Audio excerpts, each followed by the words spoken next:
अस्सलाम वालेकुम प्यारे दोस्तों। आज हम आपको जो बात बताने वाले हैं वो आपके होश उड़ा कर रख देगी। हाल ही में पेश आने वाला एक बदकार औरत का ऐसा वाकया जिसने लोगों को सोचने पर मजबूर कर दिया। बच्चे की पैदाइश के वक्त डॉक्टरों और नर्सों की डर से दौड़ें लग गई और कोई करीब नहीं जा सका। दोस्तों, हम जानते हैं हमारी बात पर आप यकीन नहीं करेंगे। मैंने भी यकीन नहीं किया था जब तक खुद इस वीडियो को नहीं देख लिया था। इसलिए आखिरी तक हमारी आज की इस वीडियो को ज़रूर देखिएगा, क्योंकि हम उस औरत के बारे में बताने वाले हैं जिसने एक साथ 3 सांप के बच्चों को जन्म दे दिया। ये सब क्यों, कैसे और कहां पर पेश आया, इसको जानने से पहले अगर आपने हमारे चैनल को सब्सक्राइब नहीं किया तो ज़रूर सब्सक्राइब कर लें और साथ ही बेल आइकन पर भी ज़रूर क्लिक कर दें, ताकि मजीद ऐसी ही हैरान कुन वीडियोज़ आप हर रोज़ देखते रहें। तो आइए दोस्तों, आज की इस वीडियो को शुरू कर लेते हैं। प्यारे दोस्तों, ये दर्द भरी इबरतनाक दास्तान उस औरत की ज़ुबानी में आपको सुनाता हूँ। प्यारे दोस्तों, वो औरत कहती है कि मैं वो बदबख्त औरत हूँ जिसने एक ख़ानदान उजाड़ा है। मैं अपना नाम नहीं बता पाऊंगी। मैट्रिक पास करने के बाद मुझे लड़कों से दोस्ती करने की आदत हो गई।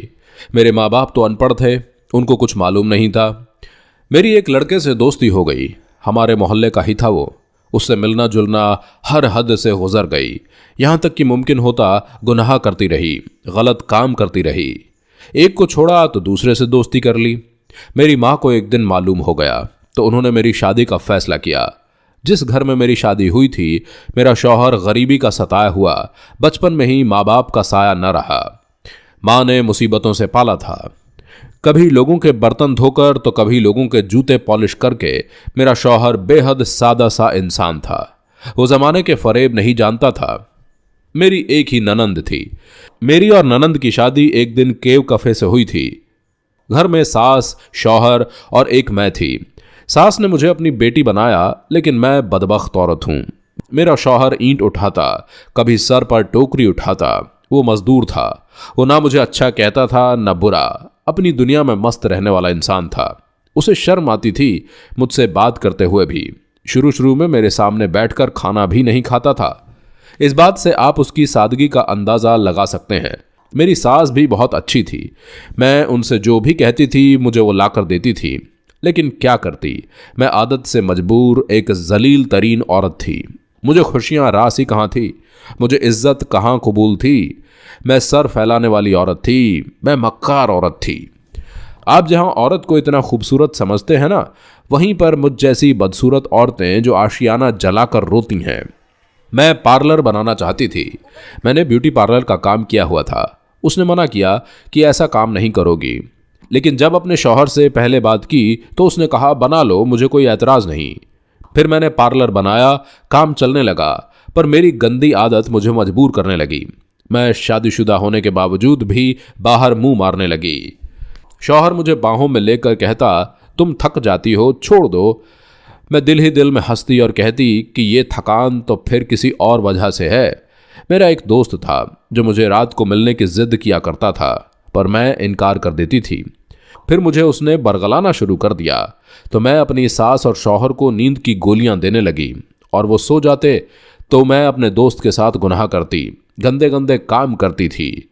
सास दिल की मरीज थी, वो पहले से ही बीमार थी। शायद एक दिन गोली का रिएक्शन हुआ और वो तड़प तड़प कर मर भी गई। उसके बाद मैंने सोचा कि पार्लर छोड़ दूं, लेकिन घर में बेचैनी होने लगती। शौहर मजदूरी करता, घर आता, खाना खाकर सो जाता। मैं उसे नींद की गोलियां खिलाने लगी। इसी दौरान 2 बार हामला हुई, प्रेग्नेंट हुई। दोनों बार अबॉर्शन कराया। मैं खुश होती कि मेरा शौहर सोया रहता है, मुझे रोकता टोकता नहीं है। तीसरी बार मुझे देर से पता चला कि मैं हामला हूं और मैं बच्चों को गिरा ना पाई। बच्चे की पैदाइश में जब 2 महीने बाकी थे, अचानक मेरा शौहर बीमार हो गया। वो नहीं जानता था कि उसको जहर देने वाली उसकी अपनी ही बीवी है। एक दिन वो खून की उल्टियां करने लगा। मैं अस्पताल ले गई। डॉक्टर ने बताया कि आपका शौहर नशा और कुछ लेता है जो जहर बन चुका है। उसके खून में वो जहर शामिल हो चुका है। इलाज के लिए बहुत सारे पैसे लगेंगे। वो नहीं जानता था कि उसे क्या हुआ। उस रात को मेरी गोद में सर रखकर बच्चों की तरह रो रहा था। मेरा हाथ बार बार चूम रहा था, कह रहा था कि मुझे बचा लो, मुझे जीना है। मौत की तरफ बढ़ रहा था। मेरा ज़मीर जिंदा हो रहा था। मैंने उसके साथ क्या सलूक किया था। उसने पानी मांगा, मैंने गिलास उसके मुंह के साथ लगाया। वो बेजान हो गया, मेरी बाहों में दम तोड़ गया। मुझे वहशत होने लगी। खुद से मैंने चीखना चिल्लाना शुरू कर दिया। मुझसे जब उसके मरने की वजह पूछी गई तो मैं इतनी बदबख्त औरत थी कि उल्टा इल्ज़ाम लगा दिया कि वो नशा करता था और सज़ा यहीं ख़त्म नहीं हुई। फिर मेरे बच्चे की पैदाइश का वक्त आया। मुझे लगा था कि शायद मेरा बच्चा मेरे जीने का सहारा होगा, मगर मैं भूल गई थी कि मैंने किसी खुशी और सहारे को अपने लायक नहीं छोड़ा। डॉक्टर ने मेरा ऑपरेशन करने का फैसला किया और जो बच्चा पैदा हुआ उसे देखकर डॉक्टर और नर्स डर कर पीछे हट गई, चीखने लगे और कुछ लोग तो डर कर भाग गए, क्योंकि वो जो बच्चा पैदा हुआ था वो अजीबुल खल्क था। उसकी जिल्द सांप की तरह थी, दोनों बाजू नहीं थे, एक भी हाथ नहीं था और एक टांग नहीं थी, और गौर से देखने पर वो एक नाग की तरह दिखता था। वो कुछ ही देर जिंदा रह पाया और फिर मर गया, मगर जिसने उसको देखा कानों को हाथ लगा लिया और डर के मारे कांपने लगे। अब मैं सबको क्या बताती कि ये मेरे किन कर्मों की सज़ा है और मुझे माफ़ी नहीं दी जा रही है।